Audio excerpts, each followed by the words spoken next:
J'avais annoncé dimanche matin que c'était la suite là, du survol de l'Ancien Testament. J'avais oublié que c'était Luc qui prêchait, puis c'était moi qui le faisais. Fait que là, je m'excuse, mais c'est pas ça. Pas en tout que vous allez avoir. Ouais, c'est ça. C'était comme une attrape pour avoir le monde. On va commencer par un mot de prière. Père Céleste, on est devant toi, le Dieu Tout-Puissant, le Créateur des cieux et de la terre, celui qui tient toutes choses dans ses mains. Par sa parole puissante, Seigneur, créé un jour tout ce qui existe et on est conscient de ta présence, Seigneur, dans cet univers ta présence qui est au-dessus de tout cet univers. Seigneur, tu n'es pas limité par rien de ce qui est de notre monde. C'est toi qui l'as fait, Seigneur, et on veut t'adorer. On veut diriger nos cœurs vers toi ce matin. Touche nos cœurs, touche notre intelligence pour bien saisir ce que tu vas nous parler. À ta gloire, au nom de Jésus. Amen. La petite série que je vais faire, moi je reviens aux 3-4 semaines, là. Ça va être sur l'apologétique, la défense de la foi. Puis on va diviser ça un petit peu en deux. À chaque fois, on va avoir une partie théorique sur l'apologétique, la défense de la foi. Puis après ça, l'autre partie, on va répondre à une question. Fait que ça va être en même temps théorique, pratique.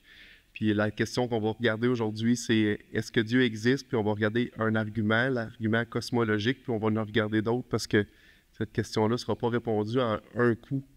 Est-ce que Dieu existe?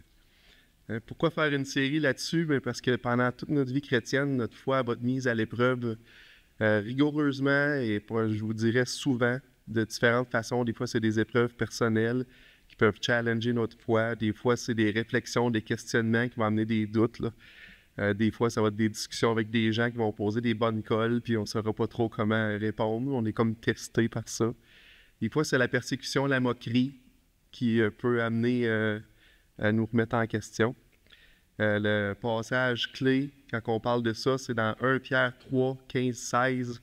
« Mais sanctifiez dans vos cœurs Christ le Seigneur, étant toujours prêt à vous défendre. » C'est le mot « apologia » qui est apologétique, hein, de vous défendre avec douceur et respect devant quiconque vous demande raison de l'espérance qui est en vous, ayant une bonne conscience, afin que là même où il vous calomnie, comme si vous étiez des malfaiteurs, ceux qui décrient votre bonne conduite en Christ soient couverts de confusion. Fait que le mot qui est là, apologia, défense, c'est vraiment l'idée d'une défense verbale, d'un plaidoyer, d'un argument raisonné. Fait que c'est vraiment cette idée-là en arrêt de ça. Fait qu'une défense qui est verbale, raisonnée, un plaidoyer. Fait que quand on lit le passage, soyez toujours prêts à vous défendre, mais c'est verbalement, raisonné, logique, de l'espérance qui est en nous, de notre foi. Pas l'emploi contrairement à une foi aveugle, qui ne serait pas nécessairement reliée à la raison, puis qu'on croit aveuglément, puis on avance à tâtons. C'est pas la foi qui nous est demandée, nécessairement. Paul il en parle, « Hommes, frères et pères, écoutez ce que j'ai maintenant à dire pour ma défense » quand il avait été arrêté avant d'être amené vers Rome, finalement emprisonné longtemps puis aller ensuite à Rome. Ma défense, c'est le mot apologia, qui se défendait devant les Juifs très hostiles à son égard à cette époque-là. Philippiens 1,16 « Ceux qui agissent par amour, sachant que je suis établi pour la défense de l'Évangile. » La proclamation de l'Évangile, il appelait ça aussi la défense de l'Évangile. C'est le même mot apologia. Quand on le disait tout à l'heure dans 1 Pierre, le contexte de 1 Pierre, c'est vraiment un contexte de souffrance, de gens qui sont hostiles aux croyants. Puis l'exhortation, c'est qu'on soit prêt à se défendre avec douceur, respect, avec une bonne conscience, puis une bonne conduite. Il n'y a pas d'option de le faire avec, on en a parlé jeudi dans le petit groupe de prière, de le faire pour gagner un argument, puis un point, puis être vindicatif. Puis, c'est pas dans ce sens-là. C'est avec douceur et respect, puis qui voit au travers de notre conduite, qui voit Christ au travers de nous. Ça présuppose que notre espérance puis notre foi reposent sur la raison. C'est pas strictement aveugle. Notre espérance est rationnelle, puis on est exhorté à pouvoir la défendre. Ça ne veut pas dire qu'on devrait tout savoir par cœur et être capable de répondre à toutes les questions, parce que oui, la foi, il y a une partie qu'on ne peut pas expliquer, puis il ne s'expliquera pas. Par exemple, on peut voir la Trinité dans la parole de Dieu, un seul Dieu, mais Père, Fils et Esprit qui sont également tous Dieu, tous égaux dans un ensemble. On peut l'expliquer, mais pas nécessairement tout comprendre de ça. Ou bien, quand on dit que Jésus est 100% Dieu, il est 100% homme, bien, ça ne fait pas 200%. C'est difficile à comprendre puis à expliquer. On ne peut pas tout expliquer, mais il y a des choses qu'on accepte, oui, par la foi, mais ça fait du sens. C'est ça. Je voulais juste dire qu'on peut défendre notre foi même si on n'a pas toutes les réponses à tout. Fait que maintenant, quand on défend notre foi, il faut toujours le faire basé sur la parole de Dieu. Ça, c'est notre point de départ, parce qu'on peut argumenter, puis on a tendance des fois à faire ça, basé sur des évidences. Puis ça va être très utile, puis je ne dis pas qu'il faut éviter ça, mais notre expérience ou des évidences qu'on peut voir pour essayer de justifier des concepts. Mais les évidences, le problème avec ça, c'est qu'ils ne sont pas neutres. Les évidences qu'on va utiliser sont toujours basées sur notre point de vue. Puis notre point de vue, bien, on l'interprète. C'est une interprétation basée sur notre point de vue. Je vais rendre ça un peu plus clair pour tout à l'heure. Pour le croyant, notre point de vue, c'est la parole de Dieu. Quand on engage notre défense, il faut toujours que notre défense de la foi soit basée sur la parole. Hein, c'est le base. Il ne faut jamais mettre la parole de côté et sous prétexte qu'on va utiliser des arguments non religieux ou des arguments neutres. Ça, c'est une erreur qu'on peut faire. Ça n'existe pas des arguments neutres parce que tous nos arguments sont basés sur nos préconçus, notre point de vue. Pour nous, ça va être la parole de Dieu. Pour d'autres, ça va être l'humanisme, le matérialisme, le relativisme. Mais eux aussi, leurs arguments sont basés sur leur point de vue. Hein? Fait que le terrain neutre, où ce qu'on abandonne la parole de Dieu, puis on dit on va juste parler ensemble, puis on va raisonner, c'est un terrain très dangereux, puis c'est un terrain qui appartient à l'ennemi. J'avais trouvé une image comme ça dans un livre que j'ai oublié d'amener. Je voulais vous montrer, je l'amènerai le prochain coup, là, mais tu as le point de vue séculier, le point de vue du monde, on pourrait dire l'humanisme, le relativisme, l'évolutionnisme, le matérialisme qui sont là-dedans. Puis après ça, tu as le point de vue biblique. Puis les gens ils vont dire, ben on va faire un terrain neutre, parce qu'on ne va pas amener la religion là-dedans. Fait que mets la Bible de côté. Fait que si on accepte de faire ça, puis aller sur le terrain neutre, en fait, qu'est-ce qu'on est après faire? C'est aller dans la pensée séculière ou la pensée du monde. On se sort de la pensée de Dieu, on veut utiliser notre raisonnement humain, puis on s'en bat sur le terrain de l'autre en abandonnant la Bible. C'est pour ça que dans la défense de la foi, il ne faut jamais mettre la Bible de côté. Il faut toujours la garder, c'est notre autorité. C'est là-dessus qu'on se base. Puis aussi, bien, un passage que Paul nous dit, ainsi la foi vient de ce qu'on entend vient de la parole de Dieu. Fait que ce serait comme rejeter ce qui est la base de notre foi, là, dans le fond, pour aller défendre ce qu'on voudrait défendre. Et notre foi, notre espérance, ont pour racine la parole de Christ. Si on met de côté pour satisfaire notre auditoire, en plus de ne pas communiquer les vérités de la parole de Dieu, on se met personnellement à risque. Puis ça, c'est un autre passage que Paul nous laisse. Ça fait qu'en plus de ne pas prendre la parole pour communiquer les vérités, on essaie d'utiliser notre raison, mais on se met à risque dans nos cœurs, nos propres cœurs. Prenez garde que personne ne fasse de vous sa proie par la philosophie et par une vaine tromperie s'appuyant sur des traditions des hommes, sur des principes élémentaires du monde et non sur Christ.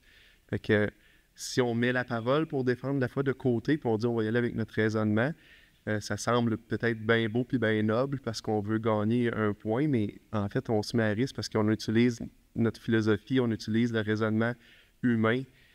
Puis c'est pas comme ça que les gens viennent à Christ. La foi vient de ce qu'on entend. Ce qu'on entend vient de la parole de Dieu. J'aimerais ça appuyer ça, le point que je disais tout à l'heure, qu'on peut amener des évidences, puis c'est bien dans un débat, mais les évidences sont toujours interprétées selon notre point de vue. Fait que c'est pas les évidences qui gagnent nécessairement un argument. Puis celle que je vais vous amener, c'est un rapport un peu à la création, parce que j'ai plus travaillé là-dessus. On a découvert, tu sais, un petit point dans le centre, là. Ici, c'est des tissus mous d'un dinosaure. Fait que, à l'intérieur d'os de dinosaure, ils ont découvert des tissus mous, du collagène, des vaisseaux sanguins, des globules rouges. Ils ont tous découvert ça. Fait que, quand on voit ça, puis on réfléchit un petit peu, ça fait vraiment beaucoup de sens avec le récit biblique, où ce que Dieu dit qu'il a créé toute chose il y a environ 6000 ans. puis que ça a été détruit par un déluge il y a 4500 ans. Donc, c'est normal que tu aies des tissus qui aient peut-être survécu pendant 4500 ans, qui ne se sont pas décomposés et dégradés, des globules, du collagène, des protéines, des choses comme ça.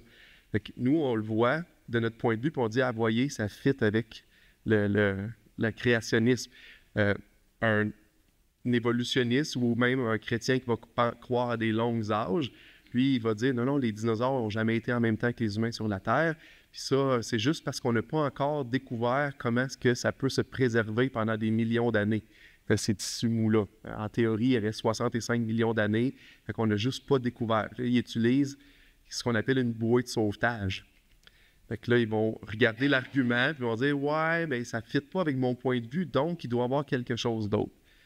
Mais savez-vous quoi? Les chrétiens aussi ont fait ça. Puis là, c'est pour ça que je dis, juste se battre avec des arguments, à un bon moment donné, ça finit pas parce qu'on expose un point de vue puis on n'utilise pas la parole. L'exemple qu'on pourrait prendre, c'est on regarde des étoiles qui sont, selon la théorie évolutive, à la vitesse de la lumière, ça leur aurait pris des millions et des millions d'années avec la lumière nous arrive qu'on les voit aujourd'hui. Fait que si ces étoiles-là sont vraiment loin comme ça, puis ça a pris tout ce temps-là, à la vitesse de la lumière qui est mesurée aujourd'hui, une vitesse aller-retour, là, pas une vitesse simple, mais ça, ce sera un autre débat, mais les étoiles sont vraiment loin et ça veut dire que l'univers est très vieil. Là, dans ce cas-là, c'est les créationnistes qui ont développé d'autres modèles qui font beaucoup de sens en passant. Moi, je pense qu'ils font du sens, ces modèles-là, pour expliquer qu'est-ce qui peut être mesuré aujourd'hui, là. Fait que c'est nous qui utilisons la bouée de sauvetage. Mais ces modèles-là font du sens, je ne veux pas vous décourager, puis ça l'explique très bien les choses quand même.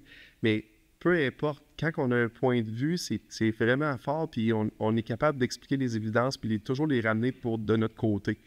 Fait que c'est pour ça que se débattre avec des arguments, des fois, ça devient un dialogue de sourds et d'un bord et de l'autre, parce que nous non plus, on ne sera pas porté à vouloir remettre en cause ou en question notre point de vue. Je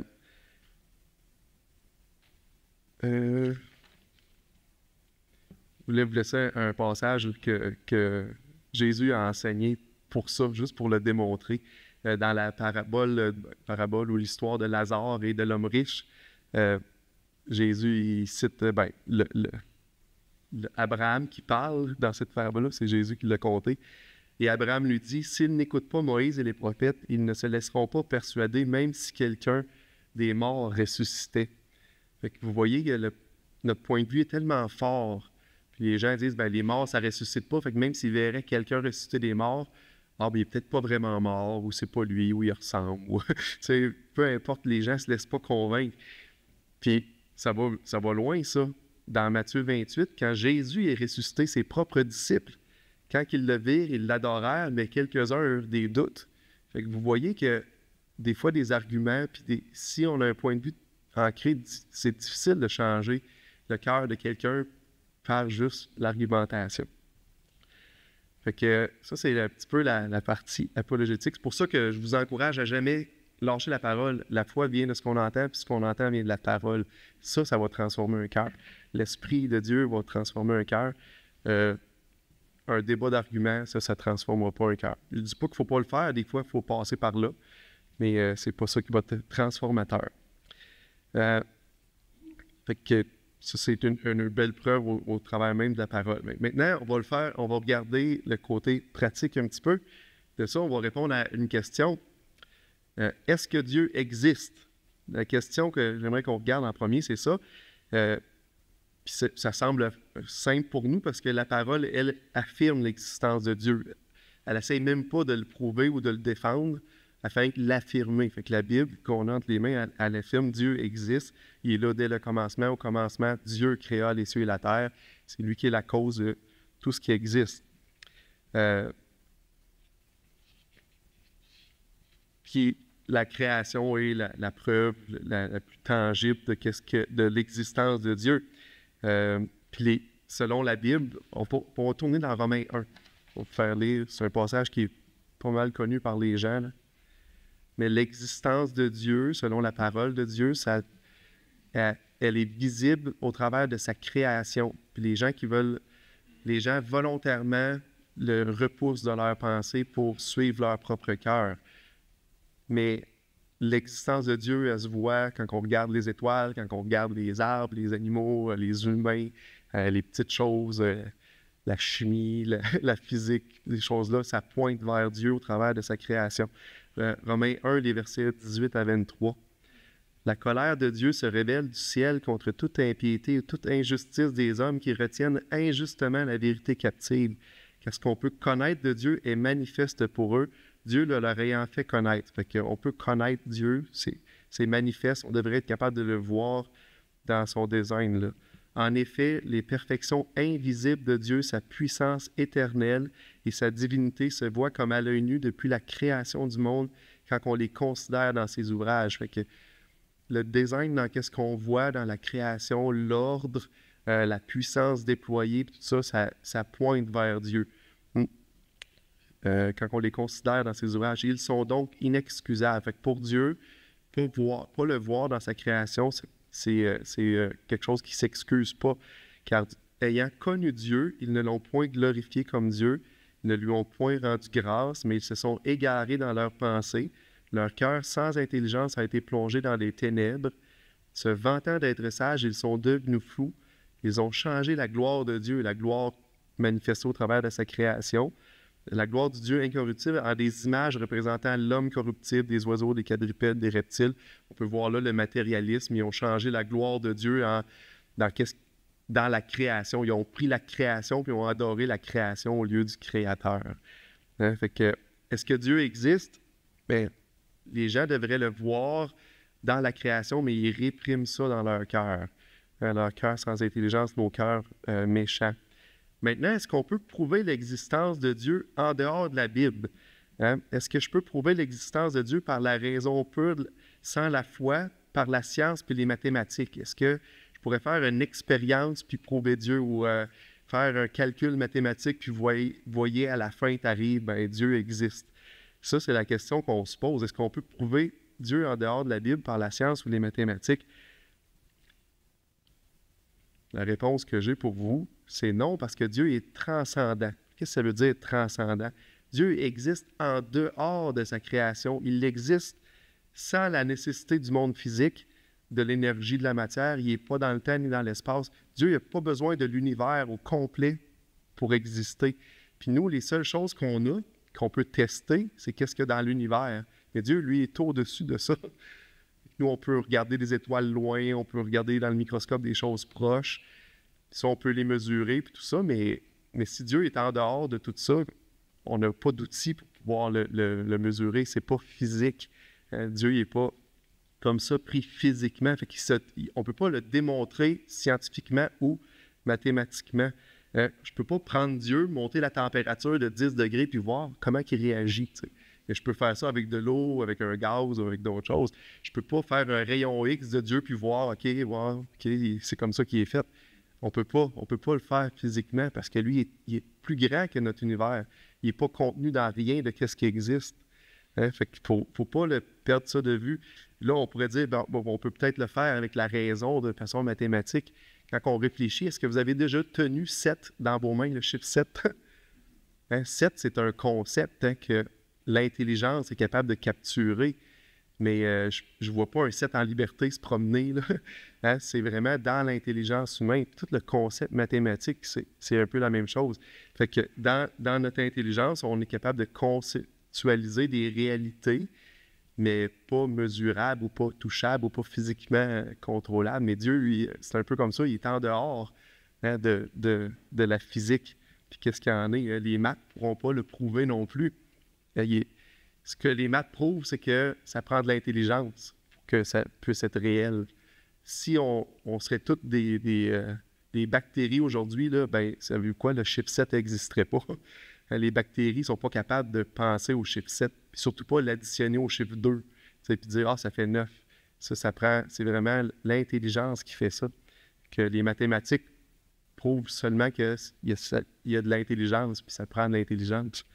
Ça pourrait pointer vers une intelligence supérieure qui a pu donner ça, mais on ne pourra pas le démontrer, on ne pourra pas le faire mathématiquement ou physiquement. Fait que pour certains, le fait de ne pas pouvoir prouver les choses scientifiquement ou mathématiquement, ça devient une pierre d'achoppement pour eux, puis ils ne sont pas capables de voir Dieu parce qu'ils sont pas capables de le prouver. Puis là, on pourrait dire c'est là que ça prend la foi. Oui, effectivement. J'ai trouvé une petite illustration pour vous autres. Je la trouvais vraiment intéressante. Encore dans le même livre, là, on voyait un pêcheur qui parle avec un autre. Puis là, le premier dit « Hey, pourquoi tu relances tous les gros poissons dans l'eau? » Puis là, le premier répond « Ben, c'est parce que ma poêlonne, elle mesure juste 6 pouces. Fait que je jette les autres poissons. » Mais c'est un petit peu comme ça pour certaines personnes. Vu qu'ils n'ont pas les outils pour mesurer Dieu, ils le rejettent parce qu'ils ne rentrent pas dans leur coffre à outils, dans leur poêlonne.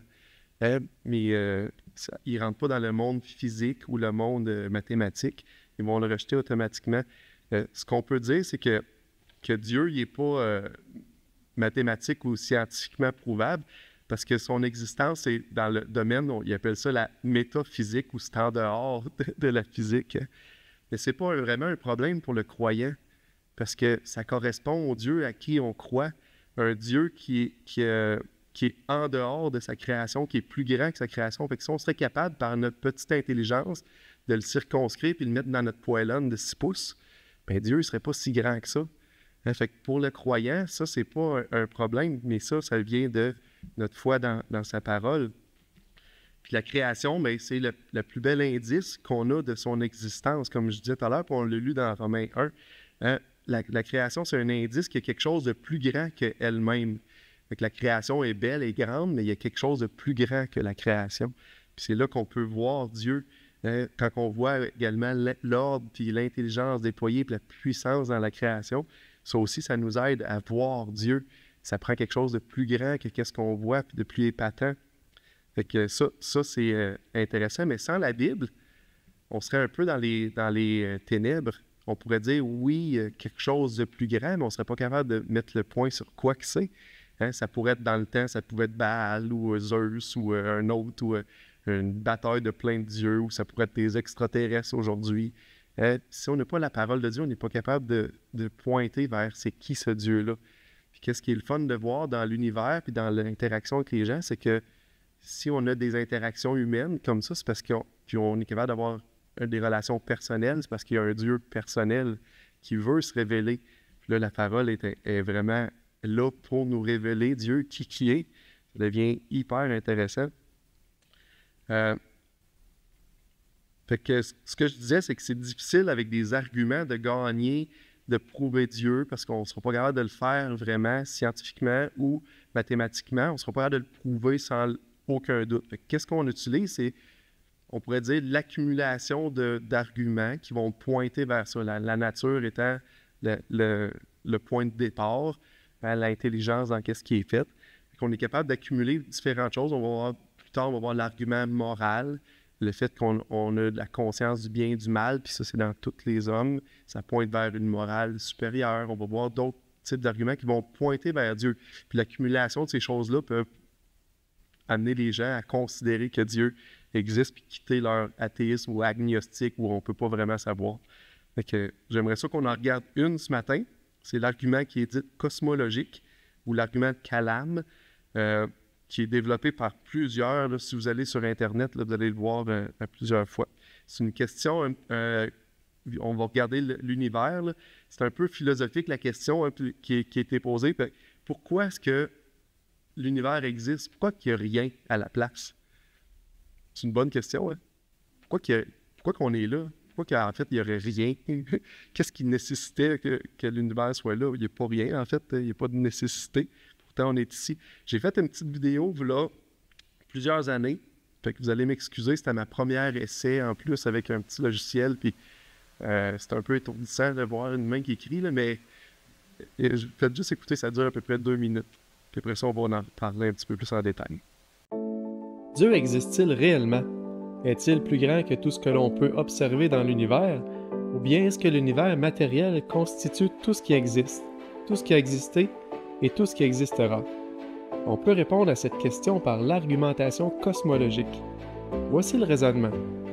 Tout ce qui a commencé à exister a une cause. L'univers a commencé à exister, donc l'univers a une cause. Voyons si cet argument fait du sens. Débutons avec la première affirmation. Tout ce qui commence à exister a une cause. Croire que quelque chose pourrait surgir spontanément à partir de rien demande de la foi. Si des choses peuvent commencer à apparaître à partir de strictement rien, pourquoi ne voyons-nous pas naître de nouvelles choses tout le temps? Non, notre expérience de tous les jours ainsi que les scientifiques confirment notre hypothèse. Si quelque chose a commencé à exister, il doit y avoir une cause. Regardons maintenant notre deuxième affirmation. L'univers a commencé à exister, donc l'univers a une cause. Considérons la deuxième loi de la thermodynamique. Selon cette loi universelle, l'univers épuise lentement son réservoir d'énergie utilisable et court vers sa mort. Si l'univers est éternel, il y a longtemps qu'il ne devrait plus y avoir d'énergie accessible. La deuxième loi de la thermodynamique nous pointe donc vers un univers qui a définitivement eu un commencement. Cette affirmation est confirmée aujourd'hui par le monde scientifique. Les scientifiques ne peuvent maintenant plus se cacher derrière un univers au passé éternel. Il n'y a pas d'échappatoire. Ils ont à faire face au problème du commencement cosmique. Il devient donc très plausible que nos deux arguments, ainsi que la conclusion logique, soient vrais. Tout ce qui commence à exister a une cause. L'univers a commencé à exister, donc l'univers a une cause. Mais l'univers ne peut pas être sa propre cause. Sa cause doit être en dehors de l'espace, en dehors du temps, immatérielle, extrêmement puissante, et être elle-même sans cause. N'est-ce pas là la description du Dieu de la Bible? L'argument cosmologique démontre donc qu'il est très raisonnable de croire que Dieu existe. Pensez-y.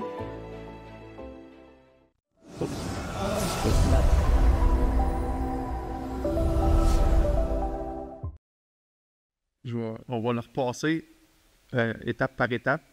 Ça va peut-être un petit peu plus rentrer en même temps. Bon, l'argument cosmologique, tout ce qui a un début a une cause. Ça, c'est logique. Hein. Si moi, je suis ici, c'est parce que j'ai une cause. Je ne suis pas apparu comme ça, pouf, j'ai des parents. Mais l'univers est là. Bien, l'univers n'est pas apparu, pouf, comme ça. Ça prend une cause. Puis ça, c'est le premier. La magie, ça n'existe pas. Là. Rien ne fait pas apparaître quelque chose. Fait que ça, c'est le premier point. Fait que ça prend une cause. Maintenant, l'univers, tout ce qui a un début a besoin d'une cause. L'univers a un début. Ça, on l'a vu tout à l'heure, là, dans l'exemple que je prenais, c'était la thermodynamique. Là. Il y a une loi, l'entropie, plus que l'entropie. En fait, je vais le faire, l'entropie, en fait, c'est comme la loi qu'avec le temps, toutes les choses se dégradent.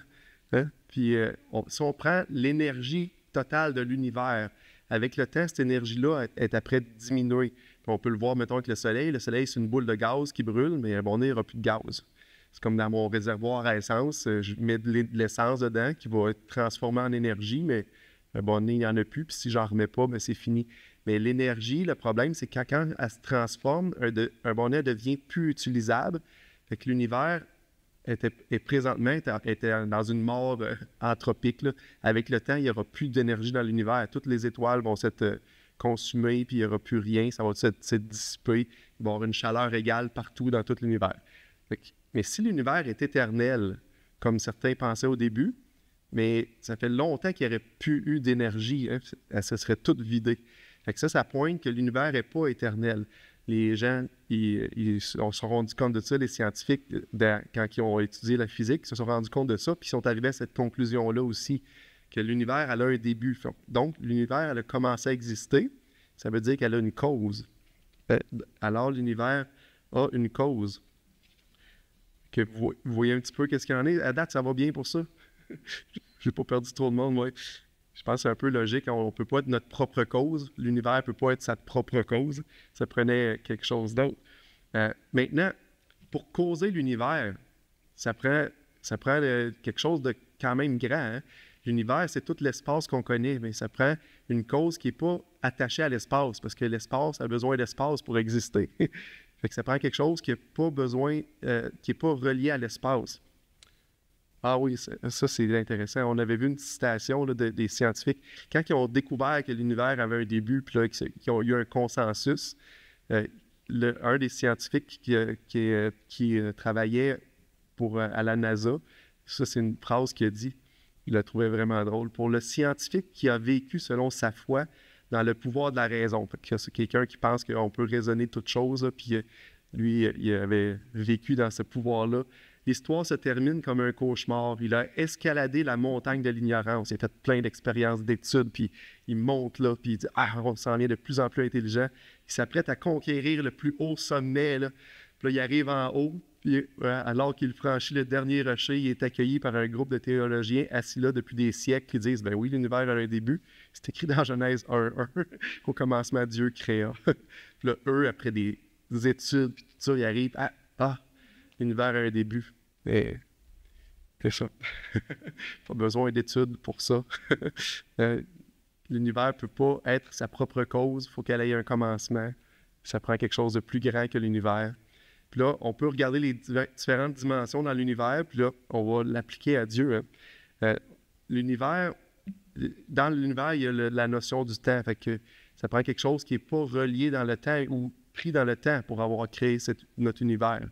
Parce que on ne peut pas être notre propre cause. Fait que quand on regarde Dieu dans la parole, Dieu, il n'est pas dans le temps, il n'est pas limité. J'ai mis un verset. « Voici les origines des cieux et de la terre, quand ils furent créés. Lorsque l'éternel Dieu, Yahvé Elohim, éternel, l'éternel, ça veut dire qu'il dit de tout temps, fit les cieux et la terre. » Fait que Dieu, lui, est éternel. Mais les cieux et la terre, ils ont été faits. Eux autres, ils ont un commencement. Fait que Dieu, lui, n'est pas pris dans le temps. Fait que lui, oui, il peut être la cause de l'univers. Dieu est en dehors de l'espace. L'univers est circonscrit, on n'a pas la fin, mais c'est l'espace, l'espace-temps. Mais quand on parle de Dieu, mais quoi Dieu habiterait-il véritablement sur la terre? Voici les cieux des cieux ne peuvent te contenir, combien moins cette maison que je te bâtis quand Salomon avait fait le temple. Dieu ne peut pas habiter sur la terre, le cieux des cieux ne le contiennent pas. L'espace au complet, c'est pas assez pour contenir Dieu, c'est lui qui l'a fait, l'espace. Fait que Dieu est en dehors de l'espace. Fait que oui, ça peut être une cause possible à l'univers. Dieu n'est pas matériel. Là, nous, ici, on est en matière, les matériels, les atomes, on est attaché avec les atomes. Dieu s'est dit qu'il est esprit. Il faut que ceux qui l'adorent en esprit et en vérité. Dieu, il n'a pas besoin de matière, Dieu, pour exister. Nous autres, on n'a pas les atomes, neutrons, protons, puis les électrons qui tournent autour, puis on n'existe pas, mais Dieu, il n'a pas besoin de ça. Parce qu'il est esprit. Puis ça, on pense à la puissance de l'univers. On peut penser au soleil. Le soleil, en une seconde, dégage plus d'énergie que nous autres, on consomme sur la Terre pendant toute une année, sur toutes les villes.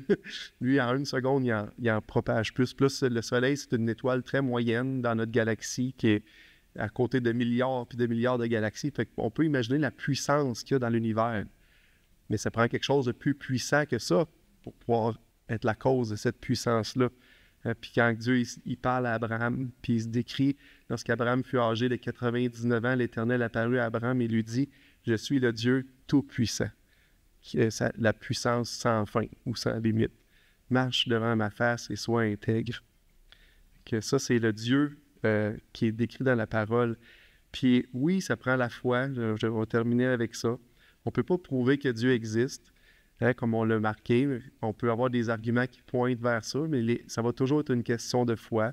Or, sans la foi, il est impossible de lui être agréable. Il faut que celui qui s'approche de Dieu croit que Dieu existe, qu'il est le rémunérateur de tous ceux qui le cherchent.